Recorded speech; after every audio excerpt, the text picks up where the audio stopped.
cybersécurité infogérée. Donc au cours de ce webinaire, en fait, on va voir différentes parties. Le webinaire a un petit peu changé puisque du coup, il a déjà eu lieu et on l'a modernisé. Euh, voilà un petit peu le sommaire que je vous propose d'aborder ensemble. Une première partie assez brève sur la piraterie moderne et les nouvelles tendances de piraterie. Un second volet sur l'engouement pour l'EDR, le rôle du SOC, puisque maintenant il y a beaucoup d'entreprises qui s'intéressent à l'EDR et qui ont besoin de comprendre aussi voilà, qu'est-ce qu'un SOC, donc un Security Operations Center, un centre opérationnel de sécurité. On va faire une petite étude de cas principalement orientée sur la sécurité des réseaux, notamment des réseaux LAN, LAN et WAN. Et puis on va faire voilà, une petite analyse de l'organisation d'un prestataire d'infogérance. Et enfin, on va faire le point sur ce que c'est que le SIEM aussi, puisque c'est quelque chose qui maintenant arrive aussi un petit peu dans les têtes des DSI et qui effectivement est un outil de cybersécurité, un outil, une organisation, enfin voilà. C'est à mi-chemin entre les deux qui permet d'aller encore plus loin dans l'analyse systémique des systèmes d'information. Alors c'est parti, je vous propose de démarrer du coup par ça, je vais juste organiser mon écran, voilà. Donc la piraterie moderne et puis les nouvelles tendances. L'idée c'est déjà de comprendre en fait si on veut protéger une structure en tant qu'infogéreur, je sais pas si ça veut dire en tant que prestataire d'infogérance, c'est de comprendre en fait comment la piraterie est organisée de nos jours. Du coup, fut un temps, on avait le pirate seul dans sa chambre, éventuellement assez jeune, 13 à 20 ans, qui a été un peu néophyte sur les nouvelles technologies et puis qui utilisait éventuellement soit ce qu'on appelait du script kiddies, c'est-à-dire des scripts tout faits par d'autres et puis qu'ils exploitaient comme ça, soit en fait voilà des personnes peut-être un petit peu plus confirmées mais qui agissaient seules. Donc depuis quelques années en fait la différence c'est que la piraterie a segmenté les tâches, comme dans notre société humaine en fait. Si vous voulez construire une roue de voiture, si vous étiez seul, il faudrait aller extraire du pétrole pour construire le pneu, ensuite raffiner ce pétrole, construire le pneu et ainsi de suite. Ça prend une éternité, hein. Et à partir du moment où on a commencé à segmenter les tâches, en fait l'humanité en termes d'industrialisation a fait un bond en avant astronomique. Donc c'est ce qui s'est passé aussi depuis à peu près 10 ans sur la cybersécurité, c'est-à-dire que du coup il y a des acteurs qui vont en fait construire des malwares, d'autres acteurs qui vont se spécialiser sur la détection de vulnérabilités, d'autres sur l'exploitation de vulnérabilités pour aller récupérer des données. Euh, Généralement ces vulnérabilités elles sont vendues en ligne. Alors il y a du white hat, donc du pirate blanc qui va plutôt en fait chercher à détecter des vulnérabilités pour les montrer aux entreprises et gagner de l'argent de cette manière-là. Puis bien sûr les black hats qui vont plutôt en fait vendre les vulnérabilités et plus elles sont critiques, plus ils gagnent de l'argent et évidemment il faut que ça soit des vulnérabilités qui ne soient pas encore patchées. Du coup, pourquoi est-ce qu'ils font ça? En fait, la piraterie, aujourd'hui, ça génère des sommes absolument astronomiques. Si on regarde un petit peu le volume d'affaires de la piraterie, donc ça, ces chiffres, ils datent d'il y a 1 an et demi. Donc ils ont certainement évolué depuis un petit moment. Mais si on le compare au trafic de la drogue, le trafic de drogue, on est quasiment à 3 fois le volume d'affaires généré par le trafic de drogue. Donc je parle de chiffre d'affaires ici, hein, parce qu'on a vraiment affaire à des organisations mafieuses, organisées, outillées. Et c'est en termes de dollars, ça représente 1500 milliards de dollars par an. Donc, des sommes qui sont assez colossales. Petite subtilité là-dessus, dans différents pays, la réglementation n'est pas forcément la même. On sait que dans des pays comme par exemple la Russie, en fait le piratage est beaucoup plus toléré que dans des pays occidentaux où on risque la prison à vie. Euh, Quand on est un russe, il y a une certaine légende, mais qui a l'air d'être plutôt fondée sur le fait que un russe peut pirater à partir du moment où il ne pirate pas la Russie, où il ne pirate pas un russe en dehors de Russie, et à partir du moment où il ne sort pas du territoire russe, puisque du coup après il y a Interpol qui prend le relais et c'est un petit peu différent. Donc il y a certains pays où en fait le pirate a vraiment la belle vie, et roule en Lamborghini, entouré de belles filles et tout ça. 5 mois en moyenne, c'est une stat qui est très importante. Le le pirate, en fait, de nos jours, c'est plus le même pirate qu'avant. C'est-à-dire qu'avant, on avait un pirate qui découvrait un exploit et puis l'exploitait généralement immédiatement avec, par exemple, soit un malware, soit un ransomware, et puis demander une rançon. Aujourd'hui, ce qu'on sait, c'est que sur la plupart des attaques qu'on voit, le pirate, en fait, va rester 5 mois en infiltration sur vos systèmes. Alors pourquoi est-ce qu'il fait ça? C'est notamment pour pouvoir déposer des backdoors, donc des portes dérobées, qui vont passer aussi dans les cycles de sauvegarde. Si jamais du coup vous avez des sauvegardes qui sont roulantes, bah du coup en fait leur backdoors, comme ça quand vous allez remettre votre sauvegarde, sera toujours là, ils pourront à nouveau réattaquer. Il y a une statistique qui montre que 52% des entreprises qui ont été attaquées une fois sont réattaquées la même année par le même groupe de pirates. Donc le procédé d'un pirate aujourd'hui, bah, en fait, ça se fait en plusieurs phases. Donc la première phase, c'est une phase de reconnaissance. Alors désolé pour le PowerPoint, hein, je l'ai fait moi-même, c'est pas super. Donc une phase de reconnaissance. Donc la phase de reconnaissance, ça va passer par enfin, comment dire, par la recherche de vulnérabilités sur des systèmes. Ça peut même passer par des choses comme LinkedIn, hein, tout simplement. En fait, le pirate va se renseigner sur qui fait quoi dans l'entreprise et puis essayer d'identifier en fait les personnages clés. Euh, Ensuite, on a généralement une attaque initiale. Cette attaque initiale qui arrive très souvent par mail, par phishing. Et la particularité de cette attaque initiale, c'est que généralement, elle est totalement transparente. Ça peut être par exemple en fait le service comptabilité qui va recevoir une facture ou le service RH qui va recevoir un CV. Ils vont bien avoir un PDF dans le CV, par exemple un CV. Et puis, du coup, quand ils vont ouvrir ce PDF, sans qu'ils soient aperçus de rien, va se déployer non pas un logiciel, mais un système en fait qu'on appelle un centre de commande de pirate. Et la particularité de ces centres de commande, c'est que ce ne sont plus de simples logiciels, donc ils ne sont plus en fait interceptables par comment dire, par des antivirus ou même par des EPP, c'est-à-dire des antivirus modernes qui font de l'analyse comportementale et tout ça. J'ai essayé d'expliquer un tout petit peu plus loin pourquoi c'est plus, ça ne permet plus d'intercepter ce type de choses. Une fois que le centre de commande est déployé, donc pour la personne qui en fait s'est fait infecter, c'est totalement transparent. Et puis en fait le pirate, bah, du coup, il va prendre le contrôle du poste et il va pouvoir faire des actions sur le poste, soit en ligne de commande, soit autrement, à distance, sans qu'il y ait la moindre trace sur le poste visible. Et puis après, son objectif au pirate, évidemment, c'est de se déplacer latéralement sur le réseau pour obtenir en fait des autorisations sur des postes qui sont beaucoup plus intéressants pour lui, en l'occurrence les postes de la DSI, de la direction, et évidemment bah, les serveurs et puis les systèmes de sauvegarde. Toute cette phase-là dure environ 5 mois. C'est-à-dire qu'à partir du moment où il a pris le contrôle du poste et qu'il est en fait sur le réseau, il va se passer vraiment un laps de temps assez important durant lequel en fait le pirate va procéder à de l'exfiltration de données, essayer de déployer en fait ses backdoors et ainsi de suite. Et puis après, il y a l'attaque réelle, c'est-à-dire celle qui est visible. Donc généralement, en fait, on peut voir une première attaque sous forme de ransomware. Donc savoir que si les machines qui servent aux sauvegardes sont sur le réseau, sur le même réseau, donc des NAS par exemple, bah, généralement le pirate, s'il est bien confirmé, en fait, il va réussir à attaquer les NAS aussi. Ce qui veut dire qu'une sauvegarde en local pose notamment certains problèmes, et c'est pour ça qu'on préconise de la sauvegarde à froid sur des disques déconnectés du réseau et sur de l'externalisation vers un data center, par exemple, puisque là, on n'est plus sur le même réseau LAN, on est sur un WAN différent. Et dans le cas, on va prendre par exemple l'hôpital de Corbeil-Essonnes, hein, il y a eu une attaque, enfin il y a eu deux attaques l'année dernière, en août et puis après, si je dis pas de bêtises, en novembre.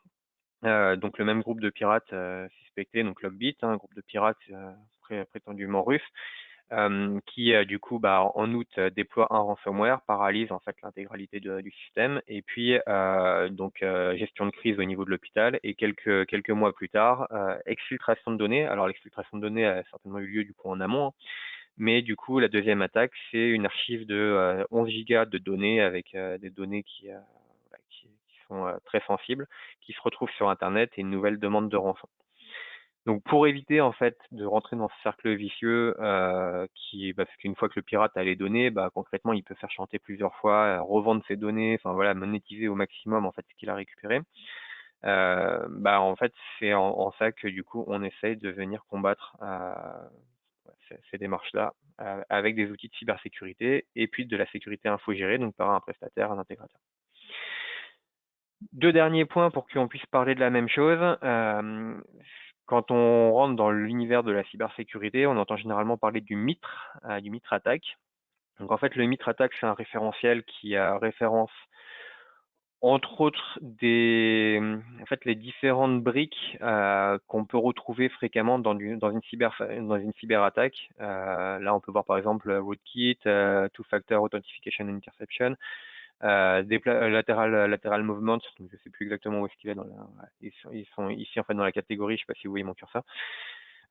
Et en fait, l'objectif du coup de la cyberdéfense, ça va être de venir détecter en fait ce type de pattern sur les outils d'une DSI, d'un système d'information, pour les intercepter et puis empêcher une attaque de rentrer et de se propager. Et un dernier point sur la partie piraterie, identification de ce qu'on a en face, qui est intéressant.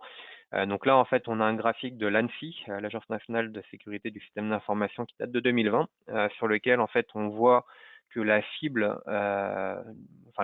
générale des rançongiciels se segmente de la manière suivante. Et puis ce graphique, en fait, il évolue avec le temps, puisque du coup, par exemple, déjà en 2021, on voit qu'en fait la partie rose à droite a pris plus d'ampleur. La partie rose à droite, en fait, c'est nous, c'est vous, c'est les PME, c'est les ETI et éventuellement les TPE. Donc pourquoi en fait ce graphique évolue? Si on prend celui de 2022, il a à peine bougé en fait. Je crois qu'on a 51% en fait sur la partie PME. Pourquoi ce graphique évolue? Parce qu'en fait, si on voit où est-ce que le différentiel s'est récupéré, ben, en fait, on voit la partie violette qui sont les entreprises stratégiques, qui sont des entreprises du coup plutôt, on va dire, grands comptes. Ces entreprises ont plus de moyens pour se protéger. En fait, on fait des démarches pour investir dans leur cybersécurité. Donc, elles sont plus dures en fait à pénétrer. Et il y a un autre aspect qui fait un effet ciseau, c'est que bah, dans la PME, dans le tissu de PME européen notamment, puisqu'on fait partie de la principale cible en fait de la piraterie, dans le top 10, hein, la plupart des pays occidentaux développés européens, on va dire, sont dans le top 10 des pays les plus attaqués. Bah, en fait, dans ce tissu de PME, il y a de l'argent et les pirates l'ont compris, donc plus facile de rentrer et en même temps de l'argent récupéré. Du coup, on va parler un petit peu de l'EDR et du SOC, hein, parce qu'aujourd'hui on parle de sécurité infogérée. Donc le point important, c'est sur la partie Security Operations Center. D'ailleurs, je vois que je l'ai noté n'importe comment. Donc c'est Security Operations Center, il n'y a pas d'accent. Je crois que c'est mon correcteur d'orthographe qui a dû corriger ça. Donc déjà, pour pouvoir parler de ça, il faut comprendre ce que c'est que l'EDR. Donc concrètement, aujourd'hui, beaucoup d'entreprises ont ce qu'on appelle un EPP. Endpoint Protection, c'est un antivirus évolué qui va permettre d'intercepter des virus et des malwares, souvent des malwares qu'on appelle zero day, c'est-à-dire des malwares qui ont été créés le jour même. C'est des systèmes qui embarquent généralement un système plus ou moins de sandboxing, c'est-à-dire une sorte de bac à sable en fait qui est déployé sur l'ordinateur, qui fonctionne pas vraiment comme un vrai bac à sable, puisque c'est pas une machine intermédiaire qui sert de sacrifice en cas en cas d'attaque, mais plutôt en fait un système de cache, qui va faire aussi du comportemental et puis de l'analyse via machine learning, donc via intelligence artificielle en d'autres termes.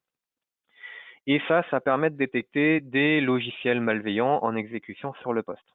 Le problème aujourd'hui, on l'a évoqué un tout petit peu plus haut, c'est qu'aujourd'hui, un pirate confirmé, un groupe de pirates confirmés ne va pas forcément exploiter un logiciel pour attaquer la machine, mais un centre de commande. Et ce centre de commande, il a la particularité d'être en kit, c'est-à-dire qu'il va en fait intégrer des instructions par exemple, dans un payload Office 365 ou autre, qui du coup vont appeler d'autres systèmes en fait sur le poste et ainsi de suite, et puis communiquer par exemple avec un serveur Node.js à distance qui va être commandé par le pirate, et le pirate depuis son poste va pouvoir intervenir en fait sur le poste d'une certaine manière en tripartite, c'est-à-dire avec ce serveur distant et puis en fait le centre de commande qui se trouve sur le poste. Et ça, c'est très ennuyeux, pardon, parce que du coup, bah, les EPP que la plupart des structures ont bah, n'arrêtent pas ce type de système. Très compliqué à arrêter pour un EPP.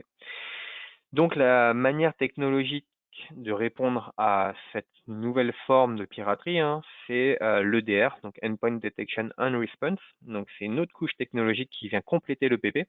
Ça ne veut pas dire qu'un EDR remplace l'EPP, c'est très important de le comprendre. Il faut un EPP et un EDR sur la machine. Et l'EDR, en fait, va avoir un comportement différent, va travailler sur une manière différente la cybersécurité. Donc lui, en fait, son rôle, là où le PP en fait intercepte du logiciel en exécution sur le poste, le DR lui va chercher à intercepter du pirate infiltré sur le poste. Et pour ça, il va analyser en temps réel bah, les comportements machine. Les comportements en fait sur votre machine, ça peut être un comportement malveillant, ça peut être par exemple des ports qui s'ouvrent sur la machine sans que bah, l'utilisateur soit au courant et sans que cette ouverture de port soit légitime. Ça peut être une connexion à une IP suspecte, puisque déjà exploitée dans une autre cyberattaque quelque part sur la planète. Ça peut être des scripts PowerShell ou des scripts CMD qui s'ouvrent et qui se ferment en fait sur la machine avec des lignes de commande qui passent à l'intérieur. Ça peut arriver des fois, par exemple, que vous voyez un petit flash noir ou un petit flash bleu sur votre écran au démarrage. Bah, en fait, voilà, un pirate va pouvoir éventuellement ouvrir très vite un PowerShell ou un CMD, une console voilà, de script sur votre machine, mettre en exécution sa ligne et puis directement le refermer derrière, ce qui est du coup assez furtif. Et quand le DR en fait détecte un comportement malveillant ou suspect, bah, en fait, il va analyser la criticité de ce comportement-là et puis la confiance en fait qu'il a dans son propre diagnostic. Et en fonction de ça, en fait, il va éventuellement prendre une response. Donc, c'est la réponse ER de DR, c'est-à-dire l'isolation instantanée du poste, du LAN et du WAN. Donc, pourquoi on l'isole du WAN? Bah, ça permet en fait de couper l'accès immédiatement aux pirates. Donc le WAN, c'est Internet, hein. Ça permet de couper immédiatement l'accès aux pirates pour que le pirate du coup ne puisse plus agir sur le poste. Et pourquoi est-ce qu'on l'isole du LAN, donc du réseau local? C'est pour empêcher bah, que l'attaque puisse se propager sur d'autres postes au sein du réseau. Donc tout ça, ça fonctionne très vite, hein. C'est le logiciel qui le fait en temps réel. Et puis derrière, en fait, cet EDR, il va avoir une dernière action qui est super importante, c'est de pouvoir nous envoyer à l'équipe SOC, donc l'équipe Security Operations Center, centre opérationnel de sécurité, les logs et exactement qu'est-ce qui s'est passé en temps réel. Et en fait, le SOC, c'est à ce moment-là qu'on commence à sentir un petit peu le besoin en fait d'une équipe cyber et d'infogérance. C'est une intervention humaine qui va être capable de traiter en fait les alertes d'un EDR, entre autres. Donc ils vont pas faire que ça, mais ils vont du coup pouvoir traiter les alertes.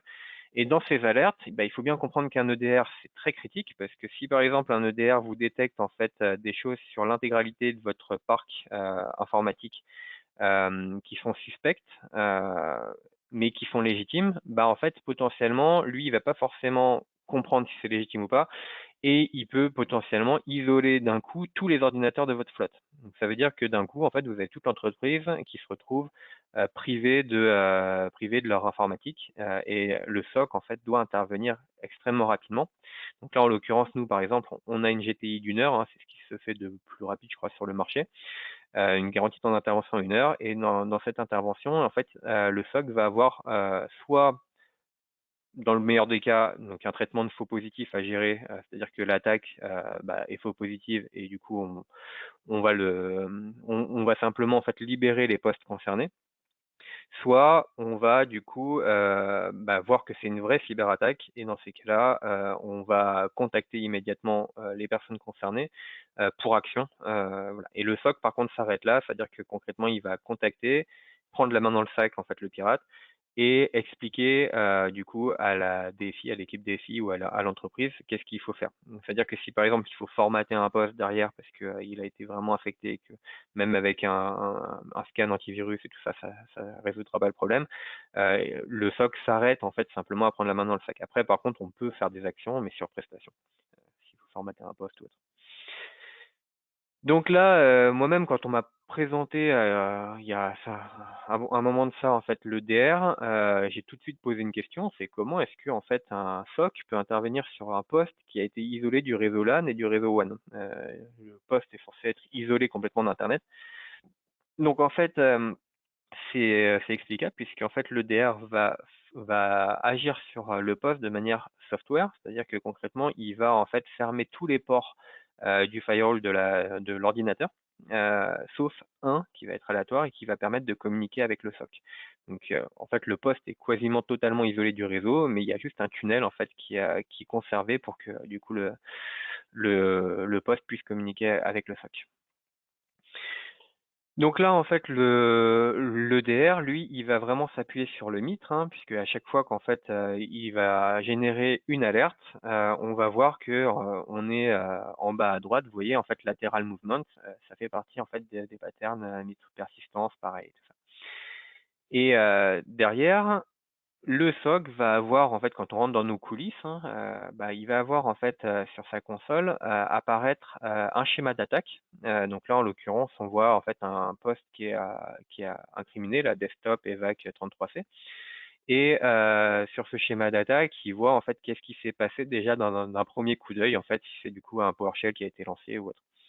Ensuite, si on regarde en haut à gauche de ce slide, on peut voir en fait risque grave, confiance élevée, gravité élevée. Donc ça, en fait, c'est l'évaluation de l'EDR sur son propre diagnostic, donc gravité élevée, confiance élevée sur son diagnostic. Et puis, bien sûr, le SOC va après rentrer en fait plus dans le détail en fait de l'attaque pour analyser vraiment ce qui s'est passé. Et puis là, on va pouvoir voir en fait que bah, il y a une ligne de commande qui a été passée. Alors, je sais pas si je peux montrer un petit pointeur. Voilà. Hop. Donc on a une ligne de commande ici qui a été passée avec un PowerShell qui restait start bit transfer priority foreground et puis en fait un URL. On voit qu'en fait le pirate a tenté de télécharger en fait un système sur la machine, donc là un point .txt et avec du coup une priorité devant les autres en fait. Voilà. C'est pas en gros qu'il fait passer en background ou c'est pas invisible, c'est qu'en fait il fait passer en priorité devant les autres téléchargements. Et puis ici en fait on voit l'idée mitre attack, donc en gros le scripting ABIOS qui nous permet en fait d'aller consulter exactement de quoi il s'agit, qu'est-ce que l'EDR a vraiment compris et interprété comme étant une attaque. Et puis on voit ici en fait la date d'exécution bah, du script malveillant du pirate, donc de la ligne de commande, et la fin d'exécution en fait là c'est quand en gros l'EDR a interagi pour bah, mettre le poste en isolation, la réaction EDR. Donc concrètement, même si en fait le pirate a réussi à télécharger, parce qu'un point .txt c'est vraiment très très petit, même s'il est passé dans le micro laps de temps qu'il y a eu, le pirate ne pourra pas l'exploiter. Et derrière, une fois qu'on a analysé cette attaque, bah, en fait, le SOC va être en mesure de soit d'interagir un petit peu avec le poste. Il peut par exemple le libérer de son isolation s'il considère que c'est un faux positif. Il va pouvoir classifier en fait ici l'attaque comme étant bah, une vraie attaque ou un faux positif. Et éventuellement, il va même pouvoir en fait ici, donc on utilise WithSecure, hein, qui est la filiale pro de F-Secure, hein, qui est un excellent système d'ailleurs et on va pouvoir en fait leur signaler aussi si par exemple on voit sur nous en fait on infogère un très grand nombre de DR. Si on voit par exemple qu'il y a un type d'attaque qui revient de manière assez récurrente, on peut se dire qu'il se passe quelque chose un peu comme en 2017 quand il y a eu WannaCry, qui était un énorme ransomware qui a touché 400 000 entreprises. Mais on peut signaler ça et remonter ça en fait directement au constructeur et à l'industriel pour qu'ils puissent prendre en compte le fait qu'il se passe quelque chose d'assez grave au niveau soit national, soit carrément au niveau planétaire. Donc des fois, en fait, on a des attaques qui sont très simples à lire, hein, comme le cas qu'on vient de voir, et puis après, on peut arriver sur des choses beaucoup plus verbeuses, où on va avoir plusieurs lignes de commande, hein, 5, 10 et ainsi de suite, et, et on va pouvoir analyser, c'est notamment bah, le rôle du SOC d'être capable d'analyser ça. Ensuite, ici, en fait, on va pouvoir voir que du coup, bah, l'EDR, il va être capable d'apprendre et en fait, le rôle du SOC, ça va être aussi bah, de lui apprendre des choses. Alors évidemment, on va pas attendre que l'EDR vous foute tout votre parc comment dire, de postes informatiques en carafe. Il y a une zone de déploiement, une phase de déploiement, et c'est pour ça d'ailleurs que le choix de l'intégrateur est super important, hein, parce que du coup, vous avez des fois des intégrateurs avec du prix très très léger. mais en fait, l'EDR, ça prend vraiment du temps à déployer. C'est un outil critique et qui est très important dans les entreprises, mais qui va être assez critique pour les raisons qu'on vient de citer. Et du coup, nous, ce qu'on va faire, c'est qu'en fait, on va éduquer l'EDR d'abord sur des labs de postes et de serveurs. C'est-à-dire qu'on va pas déjà mettre toute la flotte en EDR, on va prendre quelques postes, quelques serveurs. Et puis, on va fonctionner d'abord de manière transparente en fait avec l'équipe informatique locale ou avec l'entreprise pour savoir s'il y a des usages qui sont particuliers. Par exemple, est-ce que vous avez des tâches cron Linux ou des choses comme ça, donc des tâches qui sont programmées et qui pourraient en fait être interprétées par l'EDR comme étant suspectes, de manière à ce qu'il n'y ait pas d'interruption de service liée à l'EDR qui soit impromptue. Donc le SOC qui va s'occuper en l'occurrence au départ du déploiement, donc vous avez un chef de projet déploiement, et puis après en fait on continue d'éduquer l'EDR en cours de vie et d'y réagir. Ensuite, si on continue un petit peu, là en fait on prend vraiment la mesure de la criticité d'avoir un SOC, Security Operations Center, puisque en fait, si on regarde là sur 44 devices, donc sur 44 périphériques, on voit qu'en fait on a 44 postes informatiques ou tablettes ou autres, et on a généré quand même 250 000 events de sécurité via l'EDR, ce qui est énorme, et du coup, ça prend un temps fou à traiter pour une équipe interne d'une entreprise. C'est pour ça que là, le SOC en fait vient en gros décharger à la fois d'un aspect technique, puisqu'il faut analyser des attaques, mais aussi il va décharger en fait l'équipe d'un sujet, on va dire, plus de temps et de ressources. Donc sur l'EDR, voilà, on pourra en parler sur la partie questions si vous avez d'autres sujets. Ce que je vous propose, c'est qu'on passe à un exemple, un deuxième exemple, en fait, cette fois-ci sur la partie protection du réseau. On va prendre un cas, en fait, qui s'est passé en novembre 2022 et en octobre 2022. Alors désolé pour ce slide, il est très verbeux, mais je vous demande pas de le lire parce que je vais tout vous expliquer. En octobre 2022, en fait, ce qui s'est passé, c'est que il y a eu une faille de criticité 9.6 sur 10 sur les outils Fortinet. Ça a impacté FortiOS, FortiProxy, FortiSwitch. Fortinet, on parle de firewall. Euh, Là-dessus, ça veut dire quoi? Ça veut dire que cette vulnérabilité, elle permettait à un pirate non authentifié, pardon, de pouvoir dropper une clé SSH directement sur les outils. Une clé SSH, pour ceux qui s'y connaissent un petit peu en informatique, c'est en gros, c'est le Graal, c'est un accès vraiment voilà, au système en ligne de commande et qui permet de faire à peu près tout ce qu'on veut. Et au moment où cette vulnérabilité a été du coup diffusée par les équipes de Fortinet ou autres d'ailleurs, il y a des recommandations qui ont été préconisées. En l'occurrence, vérifier dans les logs si du coup il y a en fait le local process access qui apparaît, ou upgrader vers une nouvelle version, désactiver par exemple le HTTP, enfin les accès en HTTP, HTTPS de l'interface admin. Bon, généralement, quand vous avez un prestataire intégrateur qui vous intègre votre Fortinet, il est censé avoir déjà fait ça, et puis limiter l'accès à quelques IP de confiance pour qu'il n'y ait que l'admin qui puisse y connecter. Mais c'est pas tout en fait. Ce qu'il faut derrière, c'est s'assurer aussi que du coup, au-delà de patcher simplement, s'assurer qu'en fait, elle n'ait pas déjà été exploitée, parce que ce qu'on voit en fait ici, c'est que la faille en question, la vulnérabilité, elle a déjà été massivement exploitée. C'est-à-dire qu'ils ont déjà les indices comme quoi en fait, ça a servi d'attaque. Donc, si on résume d'une manière différente ce qui s'est passé en octobre 2022, il y a des entreprises qui ont acheté du matériel Fortinet et qui n'étaient pas en infogérance. Et ces entreprises-là, en fait, quand en octobre 2022, elles pensaient avoir un outil de cybersécurité super pour se protéger, en fait, elles avaient une porte d'entrée qui s'est créée dans leur entreprise. Et cette porte d'entrée, c'est malheureux à dire, mais il y a encore un très grand nombre d'entreprises en France et à l'étranger qui n'ont toujours pas, en fait, géré cette vulnérabilité. Donc le rôle de votre infogéreur, de votre prestataire d'infogérance, c'est justement d'intervenir dans un temps record au moment où ce type de vulnérabilité est détecté, pour à la fois vérifier s'il y a eu un problème, si ça a été exploité, et après du coup réagir face à ça en patchant et puis en corrigeant éventuellement si jamais ça a été attaqué. Donc attention, je suis pas en train comment dire, de dire du mal de Fortinet ou quoi, hein. On a 1200 Fortinet, 1100 ou 1200 Fortinet en infogérance, enfin, dans le groupe NVL, chez ID-Line notamment. Euh, mais ça arrive sur tout le matériel. Ça arrive sur SonyCall, sur Sophos, sur Storm Shield. Storm Shield, ils ont fait le grand chelem pendant un moment, il y a 2 ans, je crois.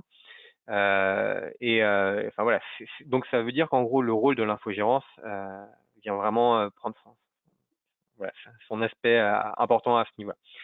Là, en fait, on voit un tout petit peu de détails sur, en gros, la faille de Fortinet qu'on vient d'évoquer, hein. On voit qu'en fait, il y a du code incriminé chez Fortinet qui nous permettait, en gros, simplement, en fait, de se faire passer pour un agent local, au travers des variables qui étaient ici. Puis on voit, en fait, là, le script Python qui permet, en fait, d'exploiter. Alors, bien sûr, je le mets pas en entier, hein, pour éviter les problèmes, mais du coup, qui permet, en fait, d'avoir cette clé SSH qui est droppée directement sur le système en question.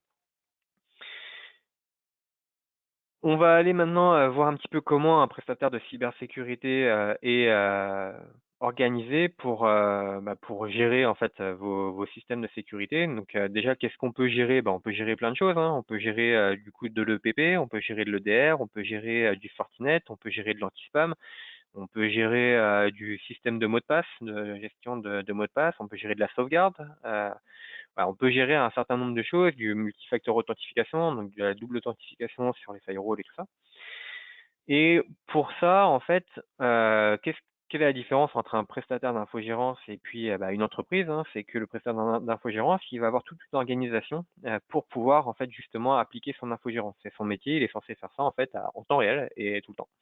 Donc dans l'infogérance, le prestataire va automatiser la veille. Donc là, on peut voir que même par exemple sur les commerciaux, hein, les commerciaux en fait vont avoir carrément les CVE qui remontent dans les flux RSS. Alors bien sûr, les commerciaux vont regarder moins ça que nos équipes techniques, mais déjà ça montre que même au niveau de l'entreprise, même les commerciaux peuvent avoir en fait ce type d'alerte.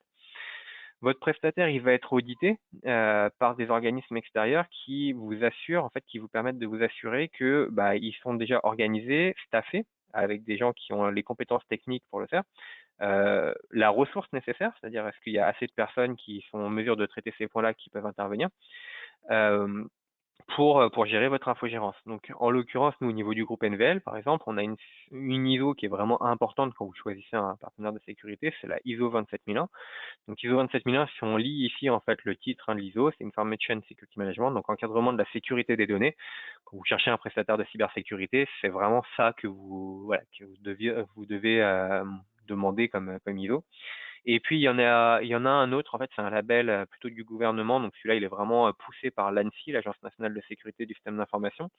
Chaque fois que je faisais un webinaire, par exemple avec la police judiciaire de Bordeaux ou avec l'ANSSI, hein, justement, en gros, ils parlent de ce label-là. Donc, c'est le label Expert Cyber, donc qui est porté par cybermalveillance.gouv.fr et qui, pareil, demande en fait à montrer patte blanche en termes de qualification et tout ça. Le dernier point sur la partie en fait organisation d'un prestataire cyber, en fait il faut qu'il ait de l'équipement, des outils de supervision et du coup ça on va y revenir un tout petit peu plus loin dans la partie SIEM.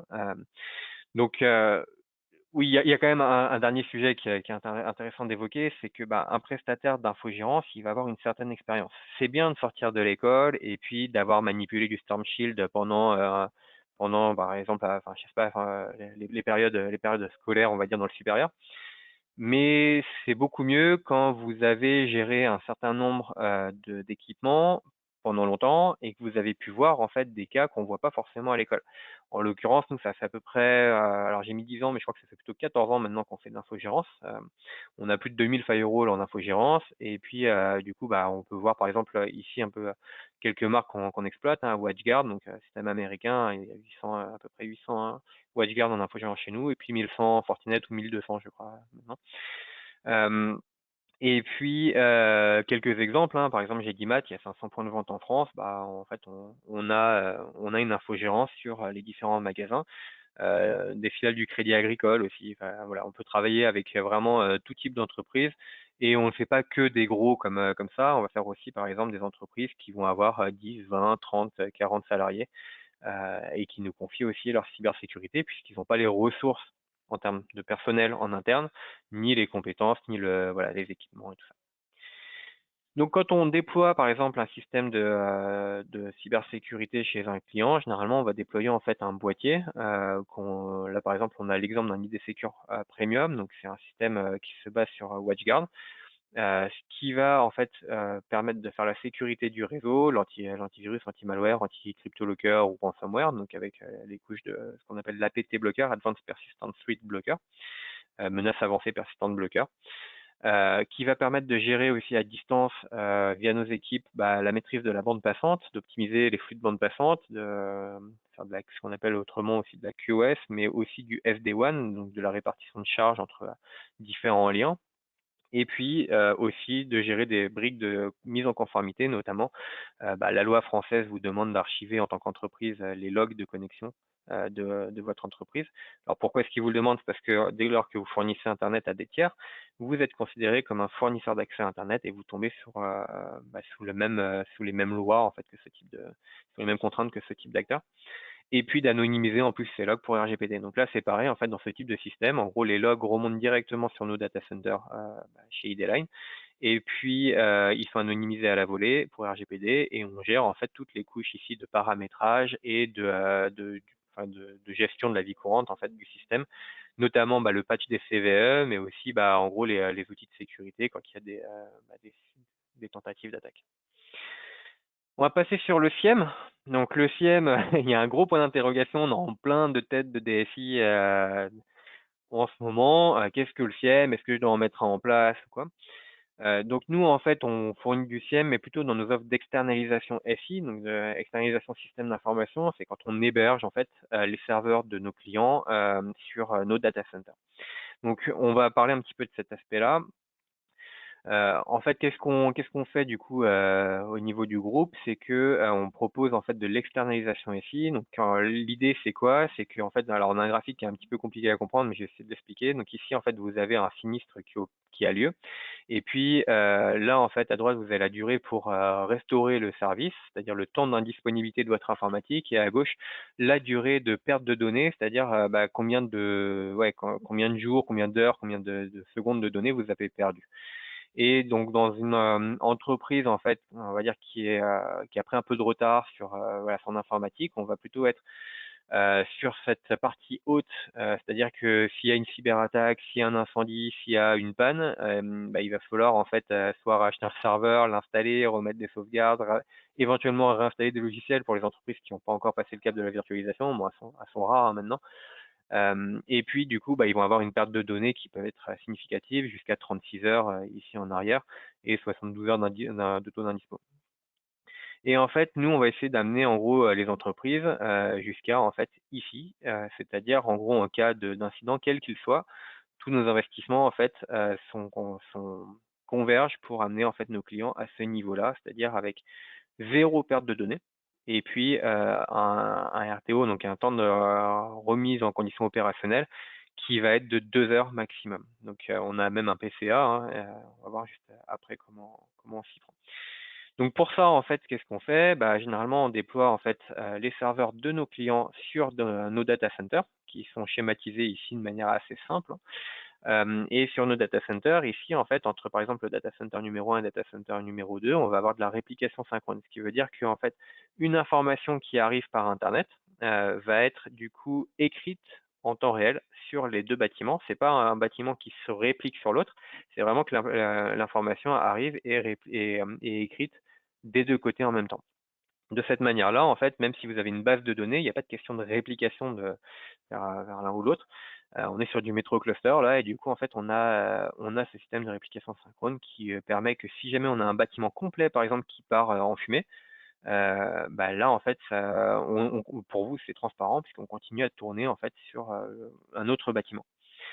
Et là-dessus, après, à nous de faire en sorte que aussi ces bâtiments restent toujours opérationnels. Donc c'est pour ça que ici, vous pouvez voir en fait qu'on a par exemple une fibre sur un opérateur, une autre fibre sur un autre opérateur, une troisième fibre sur un troisième opérateur. Tout ça sur des chemins de câbles qui sont différents, c'est-à-dire il y en a une qui part au nord, une qui part au sud, une qui part à l'est, de manière à ce que même s'il y a des travaux qui arrachaient des fibres sur un des points cardinaux, et du coup, on pourrait continuer en fait à être connecté à Internet. Généralement, sur une entreprise, vous allez avoir le siège qui va accueillir les serveurs. Et si jamais en fait le siège a une coupure d'internet, ou doit passer en mode dégradé sur une FDSL ou sur un modem 4G ou choses comme ça, bah en fait, ça paralyse tous les autres sites de l'entreprise qui peuvent plus accéder au serveur. Donc c'est ce type de taux de dispo qu'on va essayer de mettre à votre service. On a plein d'autres démarches, mais je ne vais pas forcément tous les aborder ici. On a par exemple la partie ERDF, hein, évidemment. En fait, on a de la double adduction ERDF avec du groupe électrogène, avec des centrales de fuel et tout ça. Et puis un troisième bâtiment. Et tout ça, en fait, tous les jours, c'est sauvegardé avec du coup des rétentions qui sont assez longues et en même temps avec un système d'extraction de supports physiques qui sont déconnectés carrément du réseau et qui sont emmenés sur un troisième bâtiment à 15 km du centre d'extraction. Enfin, comme ça, même s'il y avait une cyberattaque qui arrivait à passer malgré toutes les mesures de sécurité qu'on met en place sur nos data centers, bah, en fait, cette sauvegarde à froid nous permet d'être capable de redonner en fait les données au client. Du coup, là, on a un petit schéma en fait de comment ça se schématise en fait chez un client lambda, on va dire, un client qui va avoir plusieurs sites. Bah, en fait, ces différents sites vont se connecter sur nos data centers avec du coup la gestion de la sauvegarde et puis nos équipes qui infogèrent absolument tout pour eux, toutes les couches basses. La cybersécurité, puisque tout ça, en fait, bah, bien sûr, il y a des outils de cybersécurité, du firewalling, de la sonde, de l'EDR, et ainsi de suite. Et tout ça, en fait, c'est fait pour, du coup, être capable de repartir en 2 heures maximum. Donc, il y a différents types d'externalisation. Et puis, juste après, on va voir, du coup, bah, vraiment le SIEM. On va rentrer dans le détail du SIEM. Donc, dans l'externalisation, il y a, en fait, le système d'externalisation. Enfin, il y a, en gros, le premier niveau, c'est le système d'information interne. C'est quand, en gros, on vient travailler sur vos propres, comment dire, vos propres infras. Et puis là, en fait, à droite, on voit la légende, hein, donc responsabilité du client et responsabilité ID-Line, qui est le nom de notre entreprise. Donc en gris, en fait, plus on va vers la droite et plus du coup on devient vraiment responsable de toutes vos couches basses, que ce soit en termes cyber, mais aussi en termes de vraiment de disponibilité, de stockage, tout ça. Donc nous, en fait, ce qu'on pratique dans 90% des cas, c'est de l'externalisation ici, où du coup, en fait, vous restez responsable uniquement de la partie applicative avec vos éditeurs, du SGBD, donc les systèmes de gestion de base de données middleware, enfin il y a des middleware, c'est-à-dire que c'est l'éditeur en fait qui réinstalle généralement les applications sur nos systèmes. On vous ouvre un univers d'hébergement et après en fait on gère tout le reste, c'est-à-dire le fait que le système il reste toujours en condition opérationnelle, que le système d'exploitation il soit mis à jour et tout ça, que il y ait ce type de système, c'est-à-dire du SOC comment dire, qui infogère l'EDR en temps réel, les EDR, parce qu'on déploie de l'EDR évidemment sur nos machines. Qu'il y a un SIEM, donc c'est le SIEM, je montre le prochain slide, c'est le SIEM, qui est du firewalling et que du coup il soit bien géré, que les systèmes de sauvegarde, les systèmes de stockage, le réseau local et tout ça. Et puis après, de temps en temps, on fait un dernier niveau en fait d'externalisation qu'on appelle le SaaS, donc Software as a Service. C'était principalement pour du Sage ou du Cegid, qui est très répandu chez pas mal de nos clients. Et du coup, en fait, là, ils ont carrément en fait le logiciel en SaaS. Hop. Et du coup, donc le SIEM, en fait, ça consiste à déployer du coup pas mal d'outils et de tout centraliser en fait dans un système central qui va nous permettre de superviser. Donc là, déjà, on peut voir un petit peu tous les types d'équipements. Enfin, c'est pas tous, hein, c'est une partie des types d'équipements qu'on va exploiter. Donc on peut voir par exemple qu'on a des sondes, hein, qui vont nous permettre de voir si, par exemple, des disques durs ou des machines virtuelles risquent d'arriver en souffrance ou autre, pour pouvoir anticiper les pannes plutôt que venir les réparer une fois qu'elles apparaissent. Et tout ça, ça nous permet en fait de fonctionner d'une manière différente. Souvent, en fait, une entreprise, elle a en fait son infra en local et puis elle paye un prestataire quand elle a une panne pour qu'il vienne les dépanner. Nous, c'est un peu différent, en fait, c'est qu'on vous garantit un taux de disponibilité sur lequel on s'engage, hein, donc une garantie de résultat. Et puis, du coup, c'est plutôt nous, en fait, en cas où on ne serait pas à même, par exemple, de réparer dans les temps ou choses comme ça, qui serait amené à vous verser des pénalités. Donc, c'est pour ça qu'on anticipe absolument tout, parce que il en dépend évidemment de notre propre rentabilité. et notre image aussi, hein. Donc c'est pour ça que du coup on a ce type de sonde. Et on a des sondes pour un peu tout, c'est-à-dire pour la cyber, pour nos switches, pour nos équipements de cybersécurité, firewalling pour l'EDR et tout ça. Et tout ça vient en fait remonter dans un SIEM. Donc un SIEM, c'est un Security Information and Event Management, pardon. Donc en gros, c'est un système qui va permettre de centraliser l'intégralité en fait des logs de tous ces équipements et puis de mettre en place une analyse systémique en temps réel de tout ça. Donc ça, pour l'instant, en fait, nous, on le déploie plutôt dans le cadre de nos offres d'infogérance, c'est-à-dire vraiment, enfin, d'externalisation ici, c'est-à-dire quand le client est en hébergement chez nous, parce qu'après, pour le mettre en place chez un client en local, bah, ça peut en fait avoir un certain coût, hein, il faut mettre pas mal de choses en place. Et en plus de ça, bah, après, il faut qu'on puisse y accéder à distance, donc c'est moins confortable. On est en train quand même de travailler sur des choses pour faire en local, mais du coup, éventuellement, Novancy, notre filiale d'infrastructure, c'est déjà remonté sur du local. Donc, j'espère que ce webinaire a été intéressant pour vous, voilà, qu'il n'y a pas eu trop de vulgarisation, parce que j'essaie de rester quand même assez en superficie, mais du coup, it's a question time. Donc, si vous avez des questions, je reste encore 1 ou 2 minutes en ligne, et puis je vais vous noter ici peut-être mes coordonnées. Donc, moi, c'est Christophe Bruno, je suis le responsable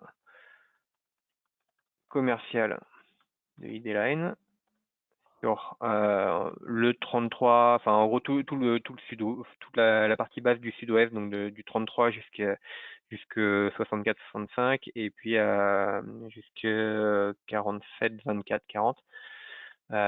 Et du coup, mes coordonnées, donc je mets mon adresse mail et puis mon numéro professionnel. Donc, ce webinaire a été enregistré, il sera diffusé du coup un peu plus tard sur les médias sociaux, je pense YouTube ou autres. Et est-ce que vous avez des questions? Si oui, vous avez la possibilité donc d'ouvrir votre micro. Je vais vous les proposer de les ouvrir comme ça. Hop. Ouais. Donc, vous avez la possibilité de les ouvrir. Et puis bah du coup, s'il n'y a pas de questions, on va mettre un terme simplement à ce webinaire. Ok, bah du coup, je considère qu'il n'y a pas de questions. Donc, je vous remercie pour votre attention et puis bah au plaisir d'échanger avec chacun de vous.